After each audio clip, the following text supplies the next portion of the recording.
Sainte-Anne-de-Beaupré lance des initiatives pour revitaliser son centre-ville. La réussite serait totale si ce n'était de bâtiments inoccupés au centre-ville qui causent ombrage au projet de la ville.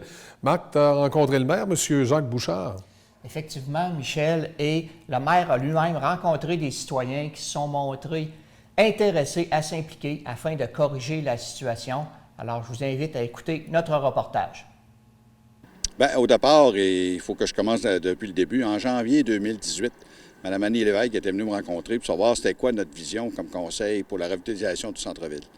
À partir de ce moment-là, on s'est mis à travailler ensemble pour rencontrer les gens, pour savoir vraiment c'était quoi leur intérêt. Y avait-tu vraiment un intérêt à ce que les gens voient leur centre-ville changer?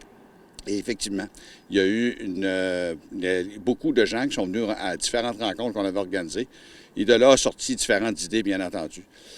Par la suite, bien, c'est sûr que là, vu qu'on était au-delà de 50 personnes qui avaient assisté aux différentes rencontres, il fallait essayer de centraliser ça un peu. Donc, à partir de là, on a créé un comité directeur.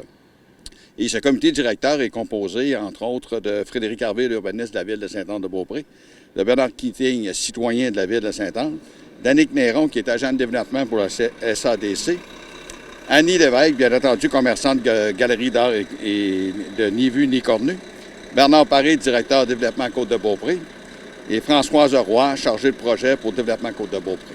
À partir de là, nous, on a eu quand même plusieurs rencontres, dont, entre autres, une visite qu'on a faite à Nicolet pour voir un peu, eux aussi, il y avait certaines problématiques, entre autres des bâtiments qui étaient vidés dû au fait que les congrégations des sœurs avaient quitté. Alors, eux, ils nous ont donné quand même beaucoup d'idées. Cette visite-là a été subventionnée par la SADC de Charlevoix. Suite à ça, on s'est réunis pour voir c'était quoi les possibilités qu'on pourrait faire pour vraiment revitaliser le centre-ville. Et à partir de ce moment-là, le 23 mai, je faisais une présentation au Centre Sainte-Anne à la population du plan global qu'on envisage pour cette année. Entre autres, les différents points qui ont été soulevés, pardon, entre autres, les photos historiques qui sont affichées. On va aussi mettre en place des panneaux d'attrait touristique afin que les gens puissent voir vraiment là, c'est quoi les attraits touristiques qu'on a à Sainte-Anne-de-Beaupré. Par la suite aussi, on a l'opération du camping qui était un projet pilote l'an passé. On s'est entendu avec les parents rédemptoristes pour 3 ans additionnels et avec une option de 3 ans. Ce qui nous permet à ce moment-là d'avoir certaines activités sur le site même. Entre autres, Rip tes papilles qui revient encore pour la 11e édition et Rodeo qui est tout nouveau cette année, qui a été d'ailleurs, je suis en train de vous parler, qui est en train de s'installer sur le terrain. Le but de l'exercice de ces événements-là, c'est vraiment de démontrer un peu, de créer de l'activité économique dans le centre-ville. Parce qu'on sait très bien qu'à l'heure actuelle, on a beaucoup de bâtiments qui sont vides. C'est des gens qui, dans le temps, avaient acheté ces bâtiments-là en vue de faire du commerce.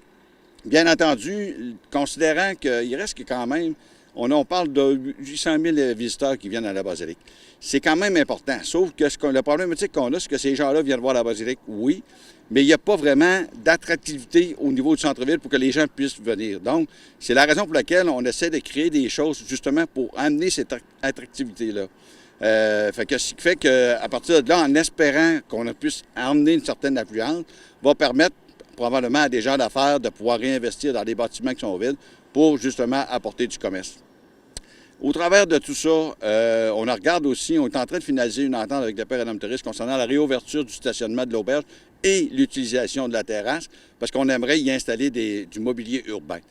Présentement, on est en démarche auprès des promoteurs pour essayer de voir, pour construire ça, ce mobilier urbain-là. Fait que là, c'est pas finalisé encore, là, mais on espère bien gros que ce projet-là va avancer. Au travers de tout ça, aussi, on veut créer de l'animation. Et c'est là qu'on a fait affaire avec la firme, je cherche le nom, que j'oublie, des Promenades Fantômes, excusez-moi. Promenades Fantômes, qui, eux, effectivement, ils vont venir dans toutes les fins de semaine majeures, entre autres la fin de semaine de la fête Sainte-Anne, la fin de semaine de Rip tes papilles et la fin de semaine de Rodeo. Ils vont venir ici sur place, c'est des animateurs qui vont vraiment parler aux gens, vont parler un peu de l'histoire de Sainte-Anne-de-Beaupré et par la suite, va les inviter à faire une visite thématique dans le centre-ville pour expliquer vraiment l'histoire, parce qu'on a quand même une belle richesse de ce côté-là concernant l'histoire de Sainte-Anne-de-Beaupré. Donc, c'est toutes sortes d'activités qu'on est en train de faire. On regarde aussi la possibilité de créer peut-être plus d'effets visuels au niveau du trottoir, au niveau de la rue, puis encore là, on a un problème peut-être de sécurité, mais mettre de la peinture, essayer de créer quelque chose de vivant pour attirer vraiment l'œil du touriste pour qu'il puisse venir nous voir. Au travers de tout ça, c'est sûr qu'on a une vision. On a une vision à long terme. On aimerait que la rue du Sanctuaire devienne vraiment la rue principale du centre-ville, où ce que là, les gens puissent, autant la population locale, autant le tourisme, puissent venir se rassembler parce qu'il va y avoir toutes sortes d'activités. Maintenant, au moment où je vous parle, je ne peux pas dévoiler des choses parce que c'est tout dans notre tête présentement. On n'a pas réussi on n'est pas rendu au point où on va essayer d'avoir des projets bien spécifiques. Mais par contre, on a des idées. Puis la raison pour laquelle on commence avec quelques événements, mais dans le but, bien nécessairement, de revitaliser le centre-ville pour que ça devienne vraiment un point de rendez-vous pour toute la population de la Côte-de-Beaupré qui viennent nous voir puis qui viennent prendre du bon temps puis faire du social. Fait que, on sait très bien que la semaine passée, on a annoncé un investissement de 10 millions concernant le quai de Saint-Anne. Alors ça, c'est vraiment la pierre angulaire qui va faire en sorte que ça va exploser. Là, ça va nous permettre vraiment de revitaliser notre centre-ville. C'est notre choix le plus grand. Dans cette rue du Sanctuaire-là, il y a 2 établissements qui sont fermés. Là, on parle du Cyclogama puis l'Auberge de la Basilique. Qu'est-ce que la Ville souhaite à ce niveau-là pour justement que la rue Sanctuaire devienne la rue importante à Saint-Anne-de-Beaupré? OK. Si je regarde le Cyclorama, on sait que c'est un privé que ça, c'est de la famille Bloin. À l'heure actuelle, je suis toujours en attente de la décision du ministère de la Culture, à savoir s'ils vont la déclarer monument culturel. Fait qu'on est en attente d'eux. Ça fait déjà presque 2 ans qu'on est en attente après eux. Je mets constamment Mme Foster sur le dossier puis, pour qu'on puisse avoir des réponses plus vite possible. Suite à ça, on verra, dépendamment de ce qu'ils décideront, de ce qu'ils veulent faire du bâtiment comme tel.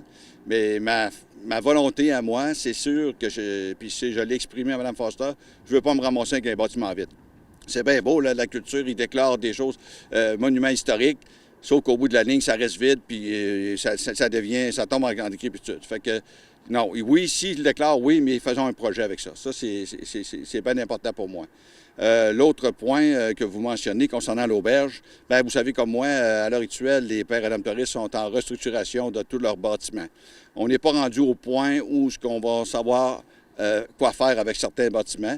Par contre, je dois vous avouer que, et ça, je les remercie parce qu'ils nous font vraiment collaborer dans leur démarche, qui nous permettra à ce moment-là d'être près des décisions. Puis on va rester l'œil et les oreilles ouvertes pour voir qu'est-ce qui va arriver au niveau des bâtisses. Mais encore là, comme je vous mentionnais, on a des visions. Et ces visions-là, ben, on espère qu'un jour, on va pouvoir les réaliser.